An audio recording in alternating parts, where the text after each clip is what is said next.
And welcome to this edition of the Native News Update on this Tuesday, May 24th. I'm your host for today's program, Paul DeMain. Many of the stories read here can also be found at our website at IndianCountryNews.com. And here are some of the news stories for the day from the Associated Press and other places from Indian Country. And today we go to Mark Trahant for a little short 4-minute conversation about the control of the Senate and upcoming presidential race. That interview freezes and we couldn't get it going again, so we hope to finish that conversation up when the internet is better connecting. Mark Trahant, how is Fort Hall, Idaho today? And tell us a little bit about your latest column. Okay. Well, quickly, Fort Hall, Idaho is windy. It's not the kind of wind the rest of the country. This is just straight dusty wind. I'll settle for dusty compared to whatever happened in Joplin, Missouri here the other day. The strength of these storms is phenomenal. And it really is. You know, with Indian country spread out, I'm sure that eventually we're going to be hearing about some of our native communities down there in that Oklahoma, which is kind of like in a tornado valley-ish, you know, all the way through the area. So, right. My call. I think we need to start building the case about why Indian country needs to be as excited about Barack Obama now as we were 4 years ago. And I know it's a tougher sell, and I know there are a lot of people that aren't happy with some of the things that have happened in the past 4 years, but it's really essential that we reelect him. He's the only thing we have between Paul Ryans of the world wreaking total catastrophe in Indian country. Let's talk a little bit about that. People's expectations is that we're going to support a president. He's going to get in. Land's going to be given back. Leonard Peltier is going to be pardoned a few days later. All these kind of individual things, and yet, to me, it seems like Obama has been the guard against the erosion of funding and budgets and programs in Indian country, if anything else. I agree, and he's opened up lines of communication that we have never seen before, not even in the great Nixon administration. I think there's a case to be made for Indian country. A case can be made. We lost you there for a minute. A case can be made for the re-election of Obama in Indian country? Well, that he's been an exceptional president, one of the best ever. And if you put your finger on one thing, is it the lines of communication that impress you? I think so, but also the budget, the steady increase. The Indian Health Service budget has gone up 8% one year, 13% another year in the president's budgets. He knows to protect the things that are really important. Okay, and if I was to tell some young person we ought to get reelected, and this young person is saying, "Well, I'm not sure what's happened here yet," why would they be enthused about it? What's on the opposite end? Sure. It's really important to remember that the American system of government is really conservative and that it's very easy to tell somebody no. You can kill a bill much easier than you can enact a bill. And that's kind of what this president, or really any president, is up against, that idea that this government loves inaction. You see it mostly now with the fight the Republicans are having. So I think that makes the expectations kind of high. I also think it's really important that if we get excited about Obama, that's our best chance of saving the U.S. Senate. If we don't come out in big numbers, it's very likely the Senate will go Republican, and that causes even more problems. Do you got your finger on some of those particular districts that are going to be up? Is it going to be in Wisconsin with Herb Kohl? And tell me some of the... A great example. Number one state on my book is Montana. If the tribes come out in Montana, they can win Montana. If they don't, we lose Montana. It's that simple.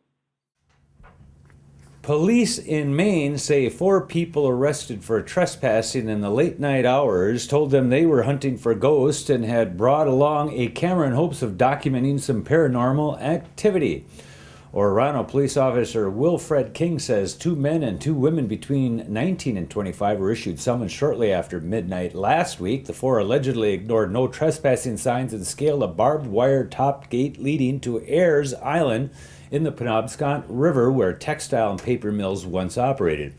The Bangor Daily News says local legends has it that the island is haunted by the ghost of a mill foreman who was killed in a mysterious accident and the ghost of a young girl whose father accidentally killed her after being tricked by a 300-year-old American Indian curse. And of course, Steve King lives somewhere in Maine too. So, Oklahoma's largest tribe says it's starting a jobs initiative that it says is the first of its kind among tribes. The Cherokee Nation says the Jobs Well Done proposal will provide a one-stop shop to connect tribal citizens with programs to help them get jobs. Tribal officials say the program has 5 components to help increase employment amongst Cherokee. The program will attempt to connect individuals with jobs inside the Cherokee Nation or Cherokee Nation businesses that match a person's skill level. It will also establish a day training program to provide immediate on-the-job experiences and a paycheck. The program also will provide vocational and educational assistance and counseling for career path development and will emphasize internships within the Cherokee Nation and Cherokee Nation businesses. The Navajo Nation's Kbito chapter hosted the first of 4 public meetings on the reservation dedicated to veterans. The town hall style meetings have been taking place over the last 2 weeks. They're part of a Navajo President Ben Shelley's effort to engage the public in the workings of his administration. Shelley held a series of public meetings last month, one of which was focused on economic development. Navajo veterans have expressed concern in the past over tribal housing, transportation for doctors, appointments, and basic needs such as electricity and running water. Others will follow. Other meetings following were held at Oak Springs and the Dinehoteso in Arizona. The last is scheduled May 26 for Crown Point, New Mexico. Bartenders, beverage servers, and other workers at the Foxwoods Resort Casino voted this month to be represented by a union, paving the way for contract talks to begin under tribal law.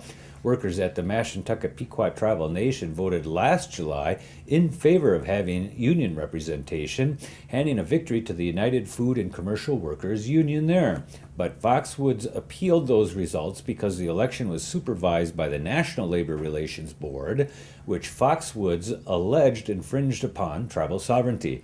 The recent vote was supervised by the Mashantucket Pequot tribe itself. The tribe said in a statement it expected negotiations to begin under tribal law in the coming weeks, but a National Labor Relations Board spokesman said a federal appeals court judge still has to decide whether federal or tribal laws will prevail. Officials with the South Dakota National Guard and members of the Lakota Nation hope 4 new helicopters will help promote unity. A ceremony held recently at the Crazy Horse Memorial marked the arrival of new UH-72A Lakota helicopters that the Guard will use for non-combat missions such as medical transports.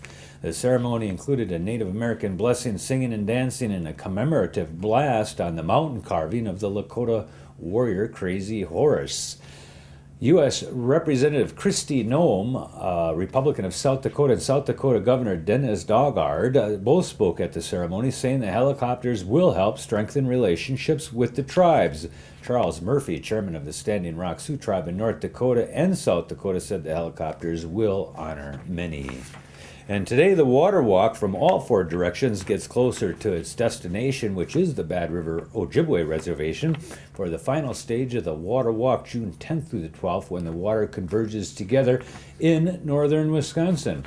The Eastern Walkers earlier today were going through Pembroke, Ontario on their way westward. The Southern Walkers were near Davenport, Iowa, headed north. The western direction walkers were on Highway 2 just east of Grand Forks, North Dakota, headed east, and the northern walkers were going southeast on Canadian Highway 1, the Trans-Canadian Highway just east of Winnipeg, near Richer, and I believe headed towards International Falls eventually, before they cross back into the United States. You can find the GPS tracking on those pails of water at emptyglassforwater.ca/map, and lots of other information by Facebooking Water Walk or Mother Earth Water Walk. And now there are 4 additional Facebook sites for each one of the directions, and additional information on the route at motherearthwaterwalk.com. And that is the latest roundup of news from Indian Country on this edition of the Native News Update. We want to say miigwech for joining with us and come back again soon.